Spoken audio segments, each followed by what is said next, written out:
Sompeta సలసలా కాగుతోంది. Bhogapuram రణమెత్తింది. Madhurapudi మహాపూరుకు ready అయింది. గన్నవరం గుండెలు అదిరేలా ఘోషిస్తోంది.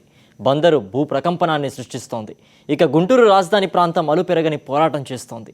మొత్తం మీదకు కోస్తాలో అంతా భూ కల్లోలమే. పరిశ్రమల పేరిట ఎయిర్పోర్ట్ల మాటున ఏపీ సర్కారు చేస్తున్న మహాభూదందాకు ముసలి ముతక బీద బిక్రీ శ్రామికుడు కర్షకుడు అంతా ఒక్కటై పోరాటం చేస్తున్నారు. తరతరాలుగా తమను నిలబెట్టిన భుక్తినిచ్చిన భూమాతను కాపాడుకునేందుకు నిప్పు కనికల్లా మహా సమరం చేస్తున్నారు. కోస్తాలో భూకల్లోలం ఇప్పుడు చూద్దాం.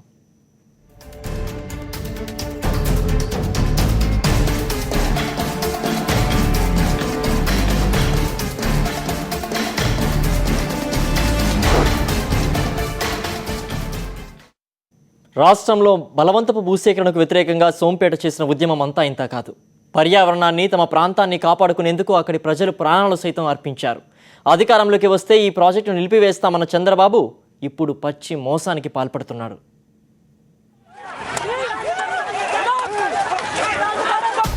2010 జూలై 14 శ్రీకాకుళం జిల్లా సోంపేటలో ఘటన ఇది.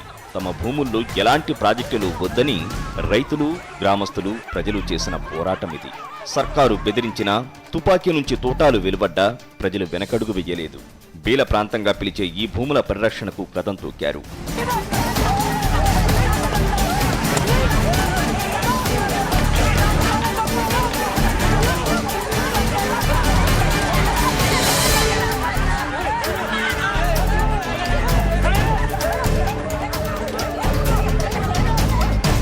సోంపేట వాసుల పరామర్శ కోసం బీల ప్రాంతానికి వచ్చిన చంద్రబాబు ధర్మల ప్రాజెక్టును రద్దు చేస్తామన్నారు. ఎలాంటి ఫ్యాక్టరీకి అనుమతి ఇచ్చేది లేదన్నారు. తాము అధికారంలోకి వస్తే బీలను బీలగానే ఉంచుతామన్నారు. కానీ పక్కాగా మాట తప్పారు చంద్రబాబు. ధర్మల ప్రాజెక్టును రద్దు చేస్తూ ఉత్తర్వులిచ్చిన చంద్రబాబు ఈ భూములు బహుళ ఉత్పత్తుల తయారీ పరిశ్రమలకు కేటాయిస్తామంటూ జీవో కూడా విడుదల చేశారు. 972.69 ఎకరాల్లో మరిన్ని ఫ్యాక్టరీలకు అనుమతి ఇచ్చారు. పర్యావరణం సాక్షిగా 8 ఏళ్లుగా పోరాడుతున్న సోంపేట ఉద్యమకారుల గుండెపై చంద్రబాబు మళ్లీ కుంపటే రాజేశారు. భూముల కేటాయింపును కూడా ఇక్కడ రద్దు చేయలేదు. ఇక్కడ మేము పవర్ ప్లాంట్ పెడితే మా జీవనోపాధి పోతుంది, మా ప్రాణాలకే ముప్పు. ఇక్కడ ఉండే మొత్తము మా పశు సంపద అయితేనే, మత్స్య సంపద అయితేనే అంతా కూడా నాశనం అయిపోతాయి. మా పంటలు లేకుండా మేము ఇక్కడ నుండి వలసలు పోయే స్థితి వస్తుంది. కాబట్టి ఎట్టి పరిస్థితుల్లో కూడా ఇక్కడ పవర్ ప్లాంట్ కట్టకూడదు అన్నటువంటి ఉద్దేశంతో అందరు ప్రజలు కూడా వ్యతిరేకిస్తున్నారు. ఇక్కడ ఉద్యమం కూడాను అదేవిధంగా కొనసాగుతుంది. అందుకే ఇది పోతే మా జీవనోపాధి పోతుంది అనే ఉద్దేశంతో ఇక్కడ ఉద్యమాలు చేశారు. దీని తాలూకా చిత్తడి నీళ్ళు అంటేనే మానవుల్లో ఉన్న కిడ్నీలు ఎలాంటివో ఈ భూభాగంలో చిత్తడి నీళ్ళు అలాంటివి. అంతటి విలువైనటువంటి మానవుల్లో ఉన్న వైటల్ ఆర్గన్స్ లాగా కిడ్నీ ఎలాగుండో ఇది అలాంటిది. కాబట్టి ఇలాంటి కాపాడుకోవాలని ప్రజలకు తెలిసి దానిపైన ఉద్యమం చేశారు. ఏ రూపంలోనైనా సోంపేటలోని బీల ప్రాంతాల్లో ఫ్యాక్టరీలకు అనుమతించేది లేదని ప్రజలు తెగేసి చెప్తున్నారు. రద్దు చేసినట్టే చేసి మళ్లీ అదే సంస్థలకు ఎలా భూములు కేటాయిస్తారని వారు గట్టిగా ప్రశ్నిస్తున్నారు. దాదాపు 1000 రోజుల పాటు దీక్షలు చేసిన ఈ ప్రాంత ప్రజలు మరో పోరాటానికి సిద్ధమవుతున్నారు. ఇక అణు విద్యుత్ కర్మాగారం నిర్మితమవుతున్న కొవ్వాడ ప్రజలది అదే తరహా ఆవేదన. తమ అభిష్టానికి విరుద్ధంగా అణు విద్యుత్ ప్లాంట్ పెట్టడంపై సిక్కోలు మత్స్యకారులు వెత్తునెగిసిపడుతున్నారు. 2004లో కూడా రాజశేఖర్ కూడా వచ్చాడండి రణస్థల మండలము. రాజశేఖర్ ఏంటంటే మహానుభావు, నీ ఇక్కడ రణస్థల మండలంలో కొవ్వాడలో మత్స్యరాశులు నేను అందరూ పెట్టను, మీ అందరూ కూడా నాకు ఓట్లు వేయండి, గెలిపించండి, నన్ను అసెంబ్లీలో పార్లమెంట్లో పంపించండి, అవసరమైతే నా పులివెందులో పెట్టుకుంటానని కూడా మహానుభావు మాకు హామీ ఇచ్చారండి. మా అందరూ కూడా ఓట్లు ఇచ్చి గెలిపించాము. దురదృష్టి కొలిది ఆయన చనిపోయినాడు. ఎప్పుడైతే రోసయ్యం అతను ఉన్నని చెప్పి ఇది బయటికి రాలేదు. మరి మా రాజశేఖర రెడ్డి కుర్చీలో ఎప్పుడు కూకున్నాడో ఇది బయటికి రానుంది పోకారి. ఎప్పుడు ఆయన చనిపోయినాడో ఈ రోస ఎప్పుడే కుర్చీ ఎక్కినాడో మళ్ళీ రణస్థలం మనం కొవ్వాడ మత్స్యలేసలో అందరికీ పెడతామని చెప్తున్నానండి.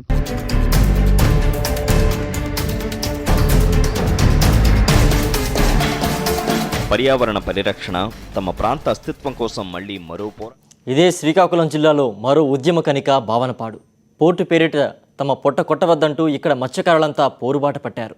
ఏపీ సర్కారుకు వ్యతిరేకంగా పెద్ద ఎత్తున ఉద్యమిస్తున్నారు. స్థల సేకరణలో ప్రభుత్వం చాప కింద నీరులా చేస్తున్న ప్రయత్నాలను ఇక్కడి ప్రజలు దుయ్యబడుతున్నారు.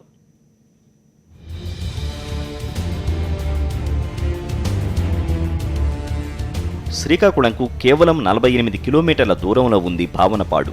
ఇక్కడ పోర్టు కట్టాలన్నది ఆలోచన. ఏకంగా 12,000 ఎకరాలు సేకరించాలని లక్ష్యంగా పెట్టుకుంది ఏపీ ప్రభుత్వం. ప్రభుత్వం ప్రయత్నాలు మొదలు పెట్టగానే మత్స్యకారులంతా పెద్ద ఎత్తున ఉద్యమానికి దిగారు. సోంపేట పోరాట స్ఫూర్తితో ముందుకు సాగుతున్నారు. భయమా, మా ఊరు తీసేస్తారని మాకు భయమే వస్తుంది. మా ఊరే మాకు కావాలా, మాకు వద్దు హార్బర్ వద్దు, మాకు ఫినిషింగ్ హార్బర్ వద్దు. మాకు చంపేస్తే ఈ ఊర్లు చంపేమను, చంపేసి ఊరు తీసుకోమను. మేము ఈ మట్టి తిని ఉప్పు నీరు తినే మేము బతుకుతాం. మాకు ఈ ఊరే కావాలా, మాకు సముద్రమే కావాలి. మాకు సముద్రంలో పీత గోలు తినేసనే మేము బతుకుతాం. మాకు అవే కావాలి. మాకు హార్బర్ వద్దు, మాకు ఏటి వద్దు. ఇంతవరకు చిన్నోళ్ళకి పెద్దోళ్ళు చేశారు. మా అమ్మ మా నాన్న అన్ని మీద బతికే మేము బతికినాము. మాకు అవే కావాలి, మాకు ఏమొద్దు. ఎన్నెన్నా సరే మా ఊరు మాకు కావాలి. ఆనాడు తుఫాను వచ్చినప్పుడు కలెక్టర్ వచ్చి ఇంటికి వచ్చి కర్రలు పట్టుకొని బస్సులు ఎక్కించినప్పుడేనే ఆ రోజు మేము మాకు గంగాదేవి మాకు వదలలేదు. ఆ రోజు మాకు ఇప్పటికైనా మాకు ఆ ఊరే మాకు కావాలి. మాకు అంతేగాని మాకు ఏది మాకు వద్దు. మాకు పోరు వద్దు, మాకు ఆరబోరొద్దు. మా భర్తలకు ఏట్లే కానీ పారబెట్టి పని చేయడం రాదు, ఏటు రాదు. అందు కాబట్టి మాకు సముద్రమే మాకు ఇది. మాకు చంపినా పెంచిన ఏది చేసినా మాకు సముద్రమే మాకు ఇది. మాకు ఏటి మాకు వద్దు. మాకు ఆనోడు మాకు ఓటేసి మేము చంద్రానికి అచ్చెన్నాయుడు గెలిపించినందుకు ఈ రోజు మాకు ఈ ఇసం పెట్టి చంపాలని చేస్తాడు. కాబట్టి మాకు ఈ రోజు మాకు ఈ మట్టి తినేని బతుకుతాం కానీ మేము ఊరు వదిలేళ్ళం. మా ఆస్తులు ఎందుకు మీకు కావాలా? మా ఇల్లు ఎందుకు కావాలా? మా ఇల్లు కట్టి మీరు ఇచ్చారా? లేకపోతే మా భూములు మీరు కొనేసి ఇచ్చారా? ఈ రోజు 10 రూపాయలు అట్టి మేము భూమి కొన్నాము. మీరు కోట్లు కొలిది మా భూములు తీసుకొని మీరు ఇతర దేశాల వాళ్ళకి అమ్ముకోవడానికి మీరు చూస్తున్నారు. మా భూములు మీకు ఎందుకు హక్కు? మా భూములు మీరు ఎందుకే ఇతర దేశం వాళ్ళకి? భావనపాడులో భూసేకరణకు వ్యతిరేకంగా ఇప్పటికే రాజకీయ పక్షాలతో ఈ ప్రాంత వాసులు ఉద్యమాన్ని తీవ్రతరం చేశారు. ల్యాండ్ బ్యాంక్ అంటే నువ్వు డబ్బులు ఎవరైతే బ్యాంకులో పెట్టుకుంటావు, భూములు వాళ్ళ బ్యాంకులో పెట్టుకుంటారు. అవి ఈ దేశంలో, ఈ ప్రపంచంలో గుర్తు పెట్టుబడి వర్గానికి, సంపన్న వర్గానికి గుర్తు పెత్తనం చేసి చాలా నష్టం చేస్తారు. అందులో భాగమే ఈనాడు మన భావనపాడు పోర్ట్ నిర్మాణానికి 10,000 మీకు బయటికి చెప్తున్నారు. 33,000 ఎకరాల సర్వే జరగబోతుందని మీకు మనం చేస్తున్నారు. నోటించావు ఇది కాదని ఖండించమని మంత్రి. ఆ మంత్రి ఏమో ఇక్కడ సమీక్ష చేస్తున్నాడు మన భూముల కోసం అధికారులతో. నాకు తెలియకుండా నోటిఫికేషన్ ఇస్తున్నారని చెప్తున్నారు. అచ్చెన్నాయుడు నువ్వు ఎవరికో చూపెట్టబోయినా నువ్వేమిటో, నీ బ్రతికేమిటో, నీ జాతకం ఏంటో మొత్తం తెలిసిన వ్యక్తులు మా దగ్గర నువ్వు వ్యాఖ్యలు ఇస్తే ఎలాగో.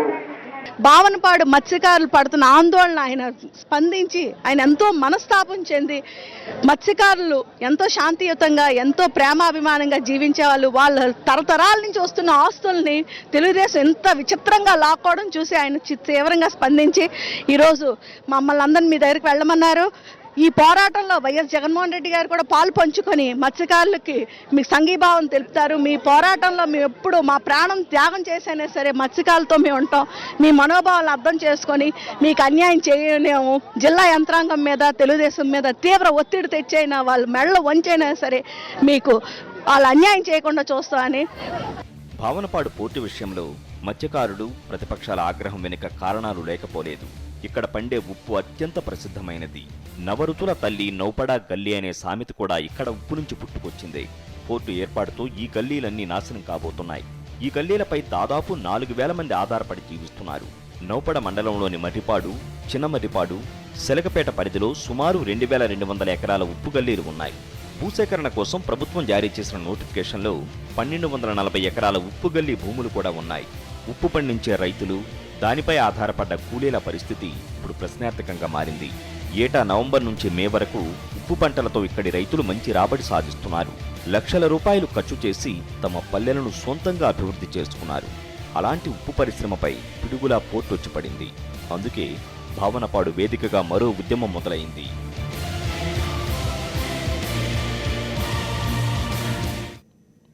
విజయనగరం జిల్లా భోగాపురానిది మరో బాధ. గ్రీన్ఫీల్డ్ ఎయిర్పోర్టు పేరిట ఇక్కడ భారీ భూదందాకు దిగింది సర్కార్. ప్రభుత్వంలో ఉన్న మంత్రులు, రియల్ ఎస్టేట్ కంపెనీలకు చెందిన భూములను వదిలేసి బక్క రైతులపై పడింది. భూసేకరణ కోసం నోటీసులు జారీ చేసి రైతుల పొట్టకొట్టే కార్యక్రమాలను మొదలుపెట్టింది. విశాఖపట్టణానికి కేవలం 60 కిలోమీటర్ల దూరంలో ఉంది భోగాపురం. ఎయిర్పోర్టు పేరిట ప్రభుత్వం ఇక్కడ భూముల్ని లాగేసుకుంటోంది. ఎకరాకు కేవలం 23,94,000 చెల్లించి 5,311 ఎకరాలు తీసుకోవడానికి రెడీ అయింది. శరవేగంగా సేకరణ పూర్తి చేయడానికి 3 ప్రత్యేక ఉప కలెక్టర్లు, మరో 15 మంది సిబ్బందిని నియమించడంతో పాటు జిల్లా కేంద్రంలోని యూత్ హాస్టల్లో కార్యాలయాన్ని కూడా కేటాయించింది. మొత్తం మీద 1205 కుటుంబాలకు చెందిన 4748 మంది రోడ్డున పడుతున్నారు.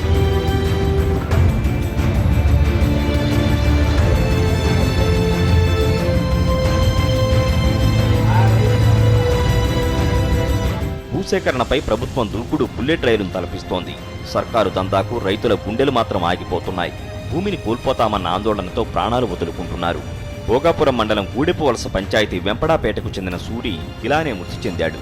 నోటీసులు ఇవ్వడానికి సిద్ధమవుతున్నారని తెలియగానే హఠాన మరణం చెందాడు. విమానాశ్రయం వద్దంటూ భోగాపురం మండలంలోని గ్రామాల్లో ఆందోళనలు ఉధృతమవుతూనే ఉన్నాయి.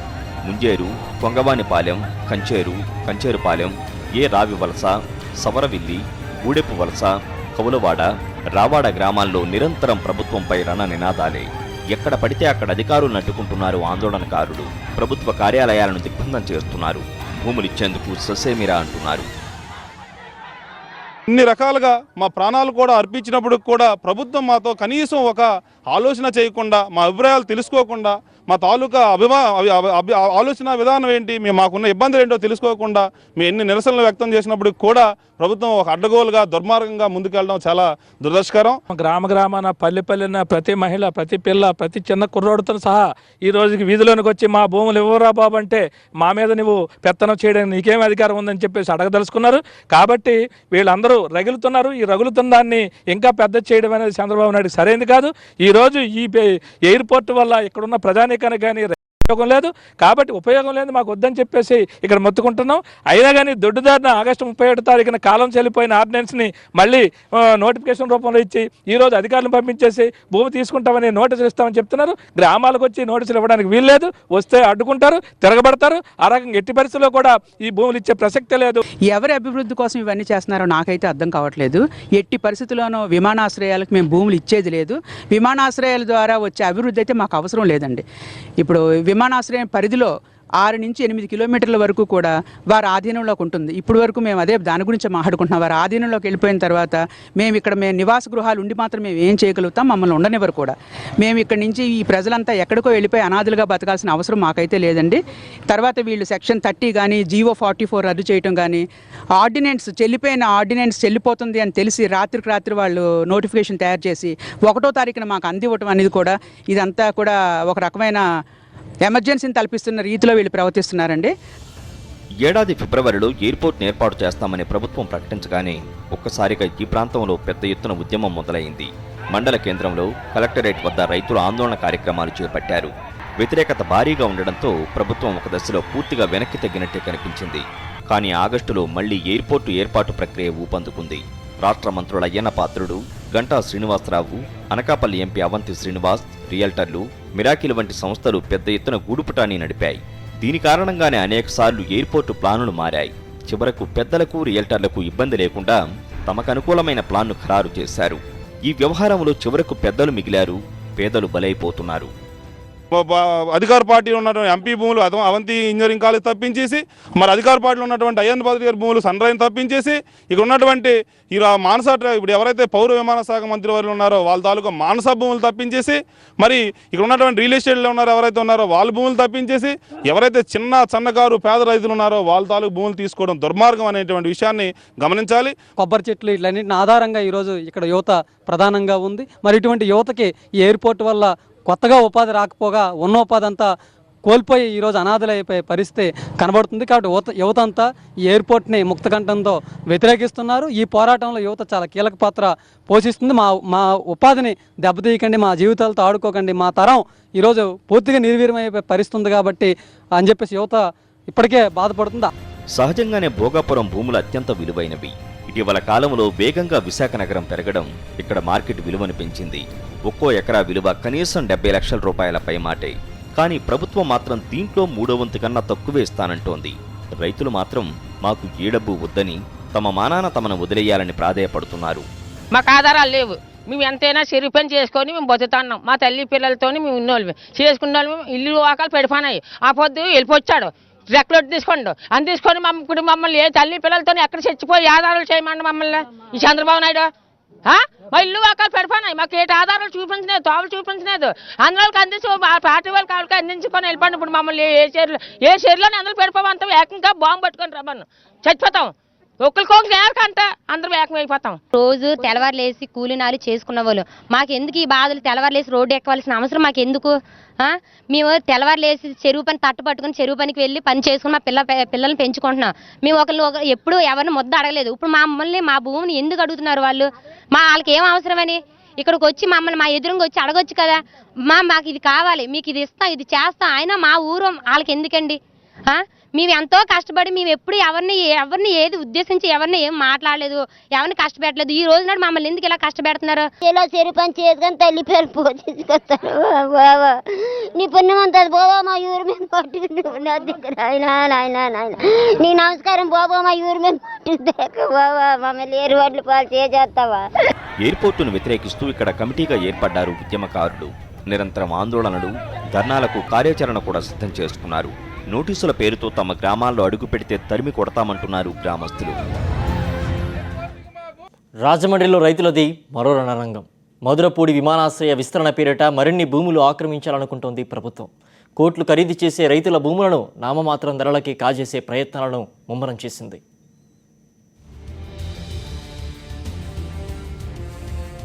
ప్రస్తుతం రాజమండ్రి విమానాశ్రయానికి 365 ఎకరాల భూమి ఉంది. రాజమండ్రి నుంచి హైదరాబాద్కు 4 సర్వీసులు మాత్రమే నిత్యం నడుస్తున్నాయి. పుష్కరాల సమయంలో మినహా పెద్ద సంఖ్యలో విమానాశ్రయానికి రాకపోకలు లేవు. ఇతర ప్రాంతాలకు పెద్దగా సర్వీసులు కూడా లేవు. జెట్ ఎయిర్వేస్, స్పైస్ జెట్ మాత్రమే తమ సర్వీసులను నడుపుతున్నాయి. బ్రిటిష్ పాలనా కాలంలో తమ యుద్ధ రవాణా అవసరాలకు రాజమండ్రి ఎయిర్పోర్ట్ను ఎయిర్ స్ట్రిప్గా వినియోగించుకునేవారు. ఇప్పుడు ఈ ఎయిర్పోర్ట్ను విస్తరించాలని ప్రభుత్వం నిర్ణయించింది. ప్రయాణికుల రద్దీ పెద్దగా లేకపోయినా ముందుకు సాగుతోంది. ప్రస్తుతం భూసేకరణపై దృష్టి పెట్టిన ప్రభుత్వం మరో 857 ఎకరాలు సేకరించాలని నిర్ణయించింది. ప్రభుత్వ భూమి 60 ఎకరాలు ఉండడంతో 690 ఎకరాల సేకరణ లక్ష్యంగా నిర్ణయించింది. విమానాశ్రయం పరిసర ప్రాంతాల్లో ఎకరా ధర ₹1,00,00,000 పైనే ఉండటం విశేషం. దీంట్లో సగం ధర కూడా ఇచ్చేందుకు ప్రభుత్వం సిద్ధంగా లేదు. దీంతో రైతులంతా ఆందోళన బాట పడుతున్నారు. ఆ చుట్టుపక్కల రైతులు ₹1 ఎవడో అప్పిస్తారు ముందుకొచ్చేవాడు కదండి. నవ్వు ఆడ అదృష్టం బాగుండి ఏదో రూపాయి పెరిగింది. మీరు ఇచ్చేది రూపాయి ఇచ్చింది పావలా ఇస్తున్నారు ఇవాళ. ఆ పావలా కూడా ఫెయిర్ అంటే ఏమీ లేదు. యాక్ట్ ముందు అప్లై చేయండి. అది చెట్టుకి పుట్టకైతే పుత్తి పోసపోతే పిడకల కూడా కోసం వేసింది అన్నట్టుగాను మాకు ఈ చెట్లు పుట్టక ఎంత వద్దండి పొలానికి రావాలి కానీ రేటు. మొన్న ఈ నెల 1 నుంచి పోయిన నెల 1 నుంచి ఏమో రిజిస్ట్రేషన్ వాల్యూ రాష్ట్రం అంతా పెంచారు. మాకు పొలం పోయే వాళ్ళకి ఎవరికి రేటు పెంచలేదు. అదే సేమ్ రేటు మీకు గతంలో నోటిఫికేషన్ ఇచ్చేటప్పుడు కూడా 10 లక్షల రేటే తప్ప లేదన్నారు. మాతో పాటు మా చుట్టుపక్కల నిడిగట్ల గాడాల బూరుగుపూడి మిగిలిన గ్రామాలన్నింటికి కూడా 18 లక్షలు చేశారు. 10 లక్షల వాల్యూ ఉన్న వాటిని మాది అప్పుడు వాళ్ళతో పాటు 10 ఉన్నదాన్ని 18 లక్షలు చేయకుండా మీకు మాది ఇంకా 10లోనే ఉంచారు. కారణం ఏంటంటే మీకు నోటిఫికేషన్లో ఇచ్చేసాం కాబట్టి మీకు రేటు పెంచమన్నారు. ఇప్పుడు రేపు పొద్దున మేము కొనుక్కునేటప్పుడు మాకు ఒక డబ్బు ఇస్తారు. ఒక 2 ఎకరాల పొలం ఉందండి, 2 ఎకరాల పొలానికి ఇచ్చే రేటు మాకు ఇస్తాడు. మేము బయటకు వెళ్ళి కొనుక్కున్నప్పుడు మాకు గతంలో రిజిస్ట్రేషన్ చేసుకుంటాడండి ఈయన సబ్ రిజిస్టర్. అప్పుడు మా దగ్గర మామూలు ఇప్పుడు రిజిస్ట్రేషన్ వాల్యూ తీసుకుంటారు కదా, వాళ్ళు తీసుకునేటప్పుడు ఒక న్యాయం, రైతుల దగ్గర తీసుకునేటప్పుడు ఒక న్యాయం అయితే ఎలాగండి. ప్రభుత్వ అధికారులు అన్నీ తెలుసండి, ఎక్కడ ఏ రేట్లు ఉన్నాయో తెలుసు. రాజమండ్రికి 10 కిలోమీటర్ల మధురపూడి ఉంది. మధురపూడి రేటు వేళ 31 లక్షలు అంటున్నారు. మరి రాజమండ్రికి 30 కిలోమీటర్లు దాటిపోయిన తర్వాత కూడా వేళ 50 లక్షలకు ఎకరం పొలం లేదు. ఆ పొలాలకి ఈ పొలాలకి ఒకటే రేట్ అంటారు. గాడిద కూరాన్ని ఒకదానికే కడతానంటాడు. రైతు విషయం తెలియదండి. రైతు అంటే పొలంతోనే పోతండి, పొలానికి రేట్ ఇస్తాడు. నేను రైతునండి, నా పొలంతో పాటు 4 గేదెలు ఉంటాయి. 4 గేదెలు 4 చుట్టూ 4 కొబ్బరి చెట్లు ఉంటాయి. దాంట్లో మా జీవనోపాధి పోషించుకుంటూ పిల్లలు పోషించుకుంటూ చదివించుకుంటూ హోమ్స్ పరంపర ఇంకా దాంతో మాకు అటాచ్మెంట్ ఉంటుందండి. పొలం చిన్నప్పటి నుంచి దాంట్లోనే బతుకుతున్నాం. ఇలాంటివన్నీ వదిలేసుకుని ఏదో 30 లక్షలు ఇస్తాను 15 లక్షలు ఒకసారి రైతుని పొలం తీసుకోకనే రైతు చనిపోయినట్టు అండి. రైతు చనిపోయేటప్పుడు వాడికి ఇవ్వాల్సిన కాంపెన్సేషన్ పూర్తిగా న్యాయంగా ఇచ్చి వాడిని పంపించాలి తప్పించి ఏమీ లేకుండా వాడు ఏదో 30 లక్షలు ఇస్తాను 31 లక్షలు ఇస్తాను ఇది బేరమాటం ఏంటండి. ఇది అందరితో పాటు 18 లక్షలు అయితే 18x4 2013 యాక్ట్ చెప్తే మాకు 18 లక్షలు 80 లక్షలు వస్తుందండి ఎకరానికి వచ్చి. దాన్ని మాత్రం క్లియర్గా చెప్పట్లేదు. 2013 చేస్తారా లేకపోతే బీజేపీ గవర్నమెంట్ తీసుకొచ్చిన ఆర్డినెన్స్ చేస్తారనేది క్లియర్గా తెలియలేదు. మొన్న నెలాఖరుతో ఏమో ఆర్డినెన్స్ పోయింది, ఇది వస్తుందని పేపర్లో కనిపిస్తుంది. అభివృద్ధికి తాము వ్యతిరేకం కాదని, అయితే మార్కెట్ ధరలతో పోల్చి చూస్తే ప్రభుత్వం ఇస్తామంటున్న పరిహారం చాలా తక్కువని రైతులు చెబుతున్నారు. అధికారులు ధర విషయం చెప్పకుండా భూసేకరణపై దృష్టి పెడుతున్నారని వాపోతున్నారు. ల్యాండ్ ఎక్విజిషన్ యాక్ట్ ఫాలో అవ్వాల్సి ఉంది. ఎందుకంటే August 31 తోటి ఆర్డినెన్స్ ఏదైతే పాస్ చేశారో అది ల్యాప్స్ అయిపోయింది కాబట్టి యాక్ట్ ఫాలో అవ్వాలి. ఆ యాక్ట్ ప్రకారం మరి చాప్టర్ 2లో ఉన్నట్టుగా సోషల్ ఇంపాక్ట్ స్టడీ చేసి ఆ ఇంపాక్ట్ స్టడీ రిపోర్ట్ అందరికీ పబ్లిక్కి తెలియపరిచి రైతుల యొక్క 70% ఆమోదం తీసుకుంటేనే కానీ ఎక్విజిషన్ ప్రాసెస్ చేయడానికి లేదు. అటువంటి ప్రాసెస్ ఏమీ లేకుండా ఏదో వన్ సైడెడ్గా మరి కలెక్టర్ గారు ఈవేళ దాన్ని ల్యాండ్ని ఎక్వైర్ చేయాలని చెప్పి చేస్తున్నారు. పిలిచి అవార్డు కోసం రైతులని అందరూ కూర్చోబెట్టి మాట్లాడుతున్నారు. ఈ ప్రక్రియ ఒక 5 నెలల నుంచి జరుగుతున్నది. ఇంతవరకు ఒక కొలికి రాలేదు. మధురపూడి బురుగుపూడి రైతులందరూ కూడా ఇవ్వడానికి సంసిద్ధంగా ఉన్నాం. మేమందరం మొదటి నుంచి ఒకటే కోరుకుంటున్నాం, అయ్యా మాకు న్యాయపరంగా చట్ట ప్రకారంగా మాకు ఎంత రావాలో అంత ఇప్పించండి అని కోరుకుంటున్నాము. కానీ వారు ఇంతవరకు రేట్ అనేది ఫిక్స్ చేయలేదు. మార్కెట్ రేట్ ప్రకారం ఎకరం 2 కోట్ల పైనే ఉన్నది. కానీ మాకు 40 లక్షలు ఇస్తాం, 50 లక్షలు ఇస్తాం, 60 లక్షలు ఇస్తాం అని అంటున్నారే కానీ అంతవరకు అధికారికంగా ఏ ప్రకటన చేయలేదు. 2013 భూసేకరణ చట్టం ఈ విమానాశ్రయ భూసేకరణకు వర్తించదంటున్నారు అధికారులు. మొత్తం మీద హడావుడిగా ప్రభుత్వం చేస్తున్న ప్రక్రియ రైతుల గుండెల్లో విమానాలు పరిగెత్తిస్తోంది. ఇదే కృష్ణా జిల్లా బందరులో భూ ప్రకంపనలే. మచిలీపట్నం పోర్టుకు అనుగుణంగా పరిశ్రమల స్థాపన అంటూ హఠాత్తుగా ఏపీ సర్కార్ రంగంలోకి దిగింది. ఎవరితో చర్చించకుండానే భూ సమీకరణ అంటూ మరో దందాకు దిగింది. రైతులు మత్స్యకారుల్లో ఇది తీవ్ర ఆగ్రహాన్ని నింపింది. ఫలితంగా ఇప్పుడు అక్కడ అశాంతి రాజుకుంది. బందరు పోర్టుకు అనుబంధంగా పరిశ్రమలు స్థాపిస్తామంటూ ఏపీ ప్రభుత్వం ఆగస్టు 31న హఠాత్తుగా నోటిఫికేషన్ జారీ చేసింది. భూమిని సేకరిస్తామంటూ ఓవైపు నోటిఫికేషన్ ఇస్తూనే ఇంకోవైపు సమీకరణ చేస్తామంటూ ప్రకటనలు గుప్పించింది. దీంతో రైతుల్లో మత్స్యకారుల్లో అనేక అనుమానాలు మొదలయ్యాయి. బందరు మండలంలోని 21 గ్రామాలు, పెడన మండలంలోని 1 గ్రామాన్ని నోటిఫికేషన్లో ప్రకటించారు. 14,427 ఎకరాల భూమిని తీసుకోవాలని సర్కారు ప్రయత్నాలు మొదలుపెట్టింది. అయితే ఈ భూముల్లో ఎలాంటి పరిశ్రమలు స్థాపిస్తారు, ఏ కంపెనీలు అంగీకారం తెలిపాయన్న దానిపై ప్రభుత్వం దగ్గర కనీసం ప్రతిపాదనలు కూడా లేవు. ఒక్క కంపెనీ కూడా ఇప్పటి వరకు డీటెయిల్డ్ ప్రాజెక్టు రిపోర్టును ప్రభుత్వానికి ఇవ్వలేదు. కనీసం గ్రామాల్లో సమావేశాలు నిర్వహించి రైతుల అభిప్రాయాలను కూడా ప్రభుత్వం తీసుకోలేదు. ఈ నేపథ్యంలోనే ఎంపీ కొనకళ్ళ నారాయణ, మంత్రి కొల్లు రవీంద్రలు భూముల కోసం సమావేశాలు పెట్టడానికి కోన గ్రామానికి వెళ్లగా అక్కడి వారు తరిమి కొట్టారు.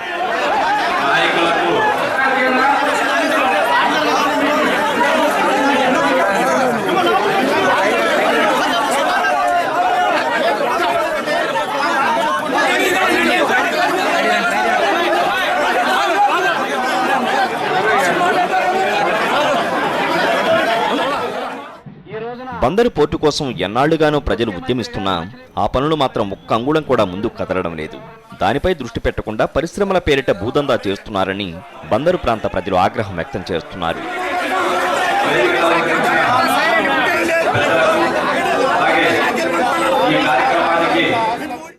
ఇది ఇవాల్టి కోస్తా కల్లోలంపై స్పెషల్ ఎడిషన్. స్టేట్ సాక్షి.